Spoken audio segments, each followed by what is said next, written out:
my friend that's a high level recruiter for a major energy company. Hey, I'm looking for a job. What can you give me? Like direct quote. Oh God. Oh, and my friend goes, listen, number one, please don't tell me your name because I will never hire you. Number Mhm. two, hang the phone up. Aaron, great to finally meet you, man. Appreciate the Taylor. support on LinkedIn and all the Absolutely. stuff you do for job seekers. Yeah, thanks so much. It's a pleasure being on here, actually. Been following you for a long time. Big fan. So, yeah, it's good. Appreciate that. So, for you, can you go through a little bit of your background in Yeah. resume writing and career counseling? Because you are very experienced in this field. Yeah, I'm a bit of a weird duck, I guess, that way. I've been doing this work for about 20 plus years now. I had a benefit of having some family that was kind of in the career development space as an early adopter, if that makes sense. So I Hmm. was Hmm. exposed to career development way early in my life.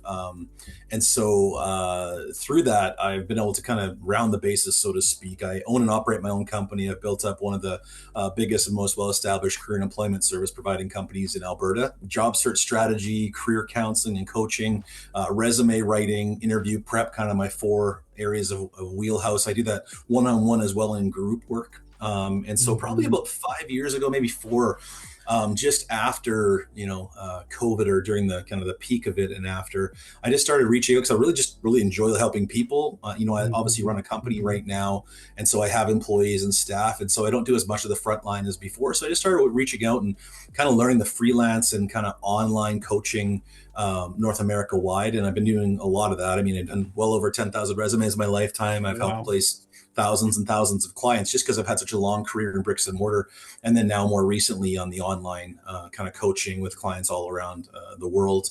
I've done some work with guys from Amazon and high level Samsung, clients that way, to really weird and wild, doing placements in Red Bull and advertising and marketing. So I really do Hmm. enjoy that side of it, getting to know clients a bit more than just in my wheelhouse here locally. One of the reasons I wanted to have you on is you are so experienced. You got 2+ decades. You have really seen the changes Mm. in the job market. So, what are some of the differences between finding a job today in 2025 and earlier on in your career?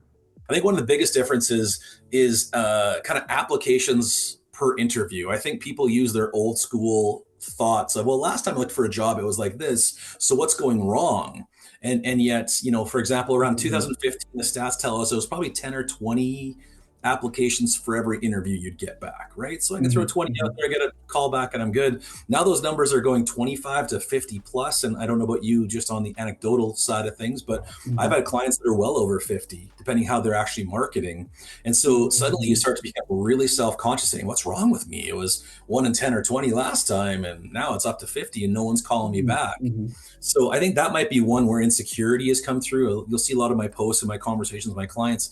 I think resiliency and adaptability are a huge part of the current market that didn't Mhm. have to be there in times past. When things were really, really hot, it was easier to get options that way. Yes. And also just job tenure. I think a lot of people are feeling that that crunch that I only lasted 4 years in that job, or man, I thought I'd have a longer run there. I think the job stats tell us now, like back in 2015 and earlier, it might be between 4 and 5, 6 years was the stay. If you're an older worker, you might be seeing Mhm. times where, back in the 90s, I was there for 8 years or 10 years was the norm. We see now with some Gen Z, 2.5 years is the average stay in a job. So if you're, again, using those Mhm. old parameters and frameworks, I think you might go, what's wrong with me? I'm only lasting a few years, when in reality, everybody is having a faster turnaround. COVID kicked everybody in the guts. Mhm. And so I think that was another thing as well, just those limiting thoughts and whispers in the back of your head, like there's something wrong with you because you're not lasting, you're not getting as many interviews as you used to do.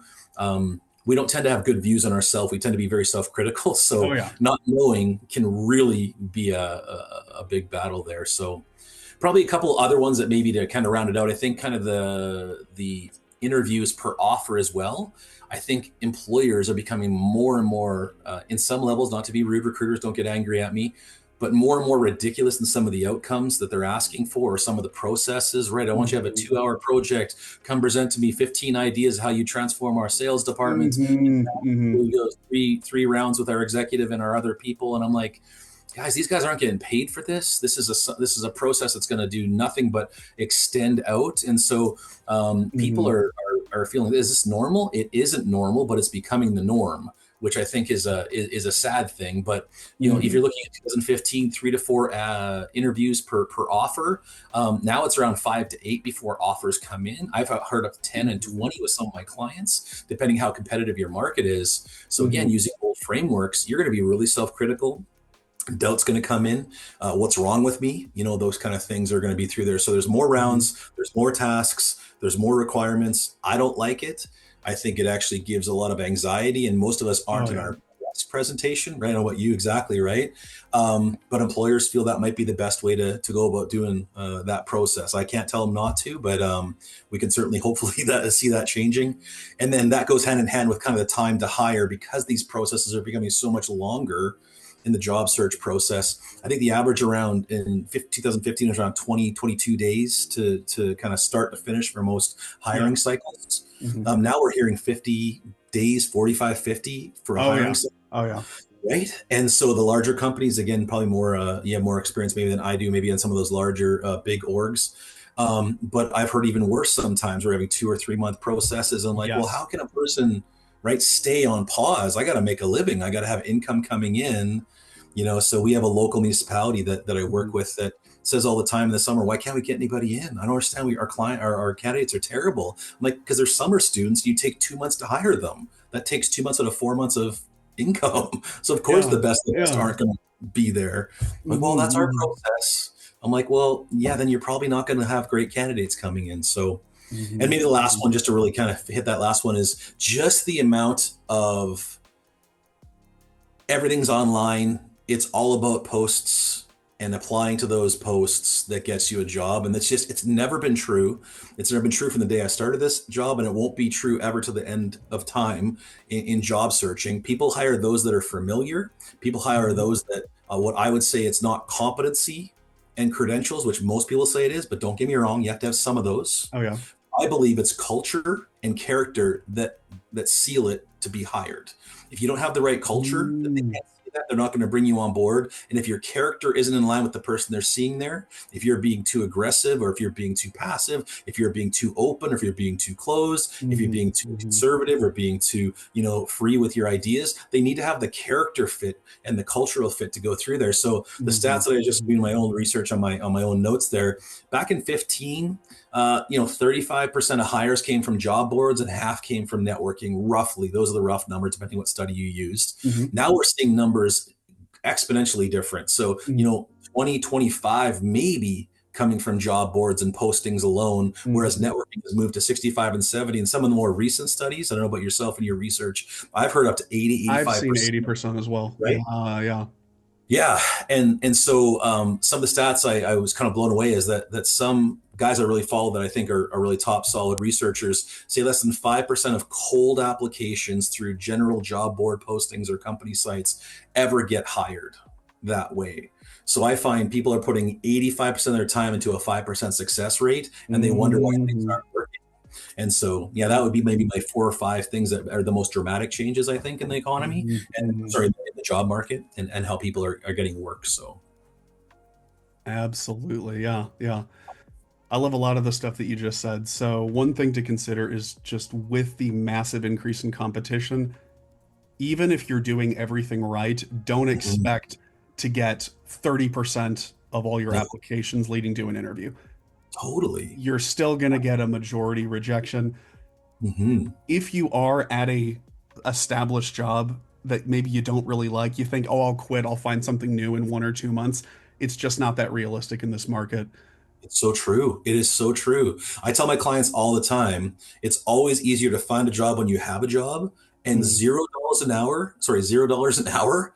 It's a mental health crusher. It's a Mhm. savings killer. Mhm. It's these Mhm. things that people don't put two and two together. Again, I'm not saying to stay in a toxic environment that literally is ripping your mental health and stability out of the way, Mhm. but I completely agree with you. I'll quit and find a job in 2 to 4 weeks. The stats tell us it's up to 35, 40 weeks nowadays. And I think it's even more than that when the studies come Mhm. back. I think in a year Mhm. from now, Mhm. we'll see upwards of 12 months for some people in really highly competitive markets Mhm. that are highly qualified. I'm not saying Yes. people that are just taking Yes. shoot the stars. I've been doing this for 20 years. If my dream job working for a company making $250,000 writing resumes for super high level clients, they just said, Mm-hmm. hey, here's the checkbook. Let's go do this. If that job ad was up there for 3 or 4 weeks, I've got to think there's somebody that has to be at least the same as me, if not better. I'm very confident in my skills, but I would Mm-hmm. be, I'm maybe hitting a 10%. Hopefully I'm top 10 here. That's a big job. It's a great idea. Mm-hmm. Mm-hmm. So I do that, like what you had said really resonates, because I think a lot of people think, well, I'm not worthwhile if I'm not getting callbacks. No, there's some fantastic clients that are just Mm-hmm. beaten out. They have just a poor couple of questions on an interview because they had just a really unpolished, skill section, or sorry, confidence section on their resume. They just didn't make Mm-hmm. some connections that way. Mm-hmm. Like I, Mm-hmm. I think it could be that small of a thing in differentiation right now. So I would definitely agree with what you're saying there. It's not this Mm-hmm. 50% turnaround and I'm going to get offers on, every 3 interviews I go to. I'd love to have that for you. That gives you huge leverage for negotiation. It gives you Oh yeah. huge leverage, but that's not the market I'm seeing with the people Mm-hmm. I'm working Mm-hmm. with. And another thing to think about, if you are just going with what you did in 2010, if it's, oh, all I need is a resume, Yeah. and like you said, 70+% of offers are going to people who do more than that. Yeah. So why don't Yeah. we talk? Why don't we'll give a little bit of resume advice, but then let's Sure. get into the other stuff, networking, Yeah. posting, personal branding, having a LinkedIn, all the other stuff that is more and more becoming a requirement. Yeah. Absolutely. So when it comes to resumes, Yeah. what is important? What sections should people really focus on in 2025 to Yeah. maximize the chance that they even get noticed, let alone get an interview? Yeah. I kind of have some checklists if I can go through it quickly with you. I Oh, kind of go for it, go for it. myth bust a little bit and then maybe do some practical. So first and foremost, I always tell my clients, you've got to drop the idea of the Lord of the Ring resume. There's no one resume to rule them all. People Okay. from a throwback era, they say, I'm just going to make a generalized resume, highlight my cover letter. They're going to love me. That doesn't work. It never really worked back in the day. You've got Hmm. to get away from that one resume to rule them all. There isn't one you've got to go through. Now, the flip side to encourage you, I don't think you have to pay a career coach or a resume writer $100 every time to optimize your resume every time For for every every role. application. I think you Okay. build a master resume and you optimize a targeted resume. That can save your time. And I explain to my clients, I feel it's the same as, like, my wife's into classical music. I'm into rap. Um, Okay. uh, I like action movies. She loves, Fiddler on the Roof and romantic Hmm. comedy. Hmm. I like Indian food. She likes Thai. So if I came home one night and said, "Hey, hon, I wanna just love on you and give you a great night," and she walks in and she hears, my '90s gangster rap, and going, "What is that?" And then she walks in and she smells Indian, but she can't have because it's too spicy. And I Yeah. have my action movie selection set out, saying, "I want to love Yeah. on you Yeah. and gift you something." She's like, E for effort, but F for application. Like, I need this Yeah. thing resonating with me. Hmm. Um, Hmm. but if she walks in, her classical music being on, Phantom of the Opera musical, and some Thai food that we don't usually normally have, Hmm. man, I'm getting, brownie points, out the wazoo, because she's like, Sure. wow, this guy knows me. So I just tell people that's what you want to be as your application. This, you want to see, man, this person knows me. This client knows what they're looking for. They know my problems and my solution. The other one I hear all the time is just stop fearing the ATS on resumes. People hyper fixate on those things, and unfortunately, some people in our market really leverages your ATS application in Hmm. line. Do you have your certain ratios? And I'm not against job scan and some tools out there that help you to figure out keywords, but it is such a small area. And I was glad to see, probably the last year and a half, a lot of recruiters coming out and say, listen, can I just reveal behind the curtain of Oz that this is not the Hmm. major thing people are saying, that there Yeah. are scan and scan out abilities, but we're not using this as a chopping block, French guillotine, French Revolution. No one's getting past our Hmm. ATS. Hmm. It's not happening that way. So, Hmm. kind of practical nuts and bolts. That's general stuff. Here's how I have a philosophy on resume writing. Hmm. I'm a huge fan of hybrid. I have 6 steps that I talk about with my clients that I recommend changing, whether they work for me or not. I'm a huge fan of hybrid resumes. For those that don't know, there's old school grandma ma that's, here's my job, here's what I've done, here's my job, here's what I've done, here's my job, here's what I've done. That's Hmm. great, that's fine. There's no narrative involved there. You have a hard time crafting who you are and how you match where you're going. And I think right now you have to have narrative. So with a hybrid, you're able to pull some ideas up, kind of like a skills-based resume, that are up front and center, what I call above the fold, but you're Hmm. not just gutting it that you're not talking about your jobs in more of a chronological style. So a hybrid brings both the primary styles of a skills-based resume, no real data under each job, but just saying, here's my functional skills I can do for you in the top of my resume, and the Mhm. chronological into a harmonized view. I do accomplishments right off the bat. I really isolate right down to here's my big wins. Here's how I've moved the needle, saved money, reduced time, maximized production, maybe 2 to 3 real major wins to hang your hat on, and Mhm. then down to some key qualifications that echo and ring true across that ad. All that person going, wow, this person's almost doing 1 for 1 on our qualifications here. Mhm. It's Mhm. great. So you have that start of your page, a Mhm. hybrid Mhm. style, a narrative-based professional summary, some keywords, accomplishments, and qualifications. Man, you're there. And then a little hack that I love to end off with is I have found most people's resumes when they write their bullets and their statements of what their skill sets are going to be, they do a classic, here's what I did, my actions that then caused this result. And I just was challenged by somebody maybe 4 years ago, and they said, "Why Mhm. are we burying these results at the At the end end, of start with the sentences?" result by. And yeah, Yeah, yeah.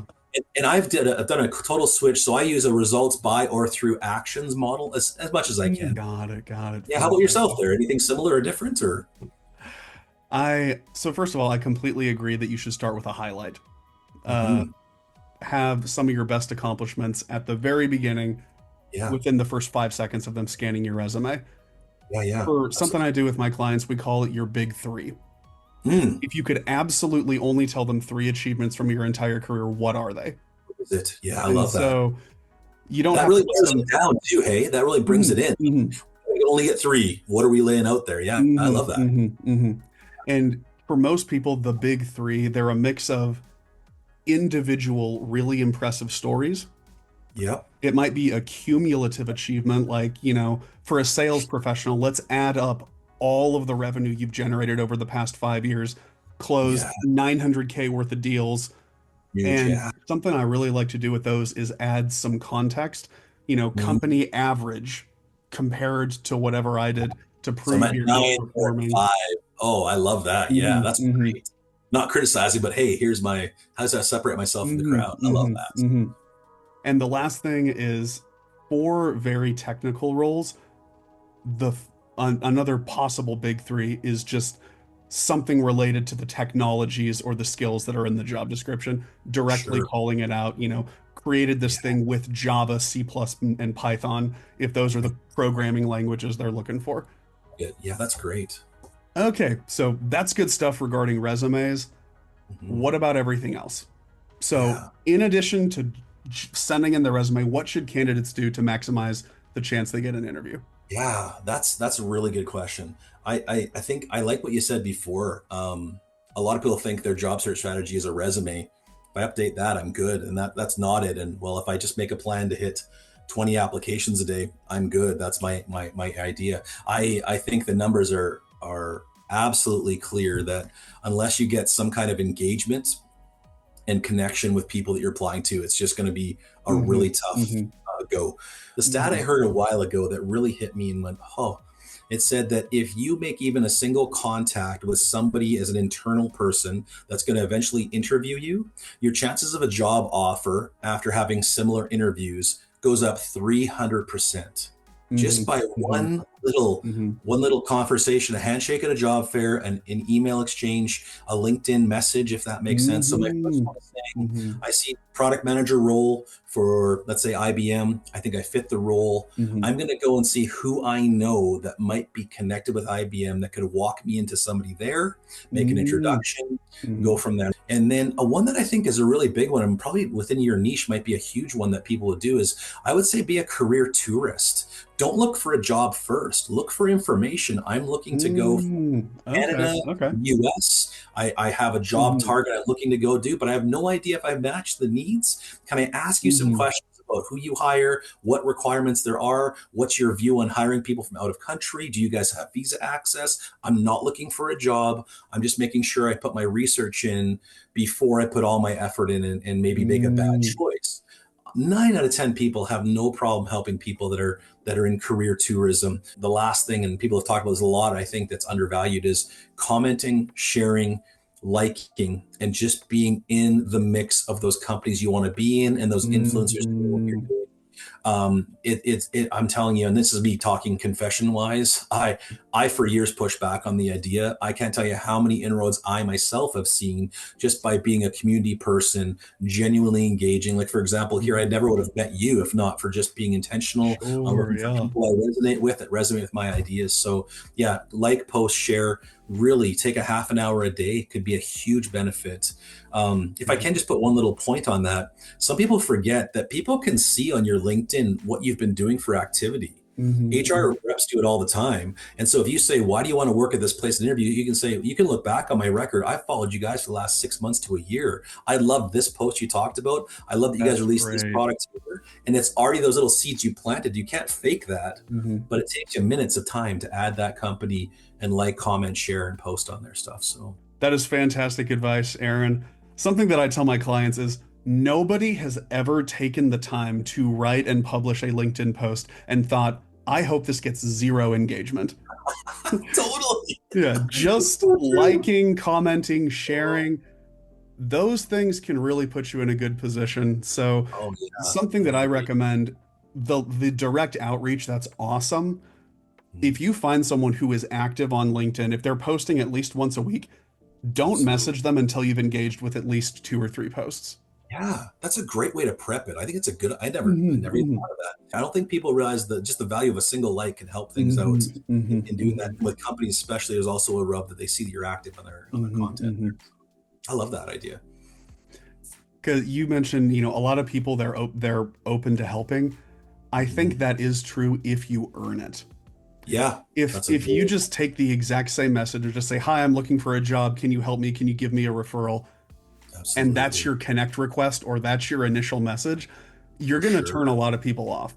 And Yeah, then you'll do that for a week, you'll get almost no responses and you'll say, "I guess networking just doesn't work." that's so true. That's self-fulfilling prophecy. It's like, well, it doesn't work. Mhm. I reached out. Well, yeah, you asked every time. You Mm. asked, and You said, yeah, "Give me that's your time, give me your connections." why There would was I? nothing you were adding. Yeah, yeah. Yeah, and that's interesting you say that because I think sometimes people forget that, like, people love talking about themselves. So it doesn't even have Mhm. to be that you walk in having to give something to that person. Just even saying, "Hey, I really love your posts. I love the way your career's been going. Man, you're like 5 years ahead of me." One of my closest individuals in my peer group for my professional peer group reached Mhm. out to me saying, "Hey, you're 10 years ahead of me. Can I ask you some questions? I want to be where you're at." He wasn't fake. He wasn't faking. He was generally saying, "Hey, I would love to be in a place Mhm. where you're at. I Mhm. don't really know how you got there. I can Mhm. talk Mhm. forever about myself." And so he's one of my closest, peers. I talk to him all the time. Mhm. He's been a Mhm. huge resource for me. And yeah, I think you really, people can really undervalue just that common. I really respect where you're at. How did you get there? Can I ask That's your true. That's journey? true. Right? Yeah, yeah. But if you can add value to their posts and those things, it's even better. But yeah, I Mhm. think Mhm. you don't have to overcomplicate it. Yeah, the ask is the hard part, and don't do that right off the bat. I Sure. explain it's kind of like asking for a kiss at the first coffee date. That's a little Sure. weird for Yeah, yeah, most people to do that. You don't do those things, and so why would you do that in job search? So yeah. yeah, Maybe it'd be trying to kiss them in the first 10 minutes of the yeah, first you coffee foresee date. that. If it's Yeah, an awesome date, you spend three yeah, hours together, you're saying goodbye. yeah, Maybe it's a little different, but yeah, yeah. yeah. Hey, what coffee do you want, and can I kiss you? Yeah, that's a little weird. Yeah, yeah, yeah. Yeah, no, I think it's bang on there. So Hmm. Hmm. interesting. And something that I'll add on is if you do make an ask and the person says, "Sorry, I don't have time," Mm, please at least respond yeah, because something that yeah. happens very often with me is people will ask me, they'll say, "Hey, I want to get a job. Can I meet you for 30 minutes and pick your brain?" Hmm. And I say, like, I really wish you the best, but I only have time to meet with my clients. And then Yeah. they just never respond to that. And I'm like, okay, well, by leaving me on red now, I'm never going to meet with you and never going to do anything to help you. Even though if you would have said, Totally. okay, no problem. And then I might Mm. have said, like, but here are some resources. I have this video. Here's a good connection to reach out to. Yeah, I think you're totally right on that. It's Hmm. funny because how many posts do you see just slaying, and rightfully so, a lot of times, the Hmm. ghosting of recruiters, right? Oh, yeah. Of clients. and Mhm. yet no problem on the back end doing the opposite to them. Like, how, you can't have it both ways. Yeah, just Mhm. be Mhm. respectful, right? And you don't realize, yeah, like most people don't realize, like, yeah, you probably have a client load of, let's say, 5 or 10 clients that you're working at any given time, maybe more Mhm. for some people I know they're working with. Mhm. Just do the hours on that, by the way. Plus, you have sales calls and other things that way. So maybe the guy doesn't have the, not that he doesn't want to help you, just physically Mhm. doesn't have that time in the day. You had Sure, children. sure. Right? Yeah. So yeah, I think that's a good point. Just to be professional, because they might come back and say, "Hey, I did have some time this next week. I was on holidays. Do you want to meet up for 15 Mhm. minutes?" Well, Mhm. yeah, my client canceled. Yeah, it's funny because you don't want to burn the bridge for no reason. That's Yeah, silly. yeah, Yeah, that's right. absolutely. And the final thing I'll add when it comes to colder outreach where you don't know them super well, Yeah. please read their profile first. Oh boy. Don't say something that you very obviously could have realized if you took 30 seconds to look at their profile or their website or anything like that. Totally. Oh man. That resonates with me so well because I've a Mhm. lot of my friends are in the recruitment side of things on the other side of the desk. Mhm. In fact, Mhm. my brother is a lead recruiter for a made for Shell, International, Mhm. and my Mhm. other friend works for a very high end energy company, and he says one of the worst questions people bomb on all the time Mhm. is, "Why do you want to work here?" or "What do you know of our company?" They're like, that you have a job opening. Oh If you yeah. don't know anything about that Yeah. person, why do you Yeah. want to talk to me? You don't know where I come from. You don't know my job title. So I think it's a very Mhm. much a dovetail with that. I think you're totally Mhm. right. Mhm. You're like, well, I'm desperate, need a job. That doesn't come across well. Mhm. Who's Even if it's you true. know, Yeah. yeah, even if it's true, I totally agree. Yeah, even if it's Yeah. true, Yeah. yes, that's a great point. Yeah, how many questions can be answered by, how'd you get in there? Well, I graduated from Baylor, and my first real job's been at Microsoft. Did you read my profile? So yeah, anyways, it can be Mhm. easily Mhm. resolved there. So, yeah. Yeah. Yeah. And when you are answering why you're interested in a company, please don't say something that could apply to any company in that Oh, industry. Please don't say, well, because you have a diverse product portfolio and you're an industry leader. absolutely. You could Come on. copy that for basically any Fortune 500 company ever. Find Absolutely. something that you could only say about that company. That's going to Yeah. make a much, much better response. Can I give a little hack there that you said that super quick? Sure. I know we're Yeah, probably, yeah, of course, of course. just because I think this is a money in the bank technique. If you do start to post, like, and share, if you start to be part of those things, I'll give you a very quick example on our in my this is a physical example from my region here. Mhm. There's a place called ATB. It's a bank. It's kind of our regional bank here. And so, Mhm. anyways, they were one of the very first banks to do biometric reading for thumbprints and eye scans because a lot of immigrants come here from different countries and can't get their government ID, and therefore they Mhm. can't get a bank account, and they're saying this is a barrier to entry for these individuals, and they're stuck Mhm. with those high predatory check cashing places. Also, somebody that's living with a working homeless, those kind of situations where they don't have a set address. Again, they're out of there, and so Mhm. they said this. They brought this saying that we're the first bank doing this, and so I use it all the time as my example. I said, if you were walking in to an interview saying, "Why do you want to work here?" and you're able to say, "Well, I want to work at ATB because a lot of companies preach diversity and inclusion, and I just feel it's just fluff and marketing." And yet I found you guys 6 months ago were the first bank to do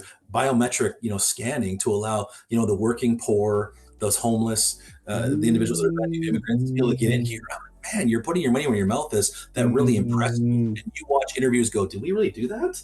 I didn't even know about that. Where'd you hear about that? Well, I was following your Nice. posts, and now you look like $1 million. I think, yeah, it just dovetails right in. Yeah, those Mhm. genuine, not just the, well, your company's great in a Fortune 500 company. Well, everybody says that, right? Yeah. So why Yeah. specifically do you want to go through? So yeah, it's great. Yeah, just a great application. Be that unique person that does the extra work. It takes 15 minutes to deep dive a company Mhm. page, do Mhm. some research on Google News to see what they're doing. So, I get this one very often from my audience, and I feel like it's one of the worst questions you could ask. mm, Sometimes people will inbox me and they won't really give any explanation on their career, what they're looking for. mm, They just say, "Hi, I'm looking for a job in America. Do you have any good roles for me?"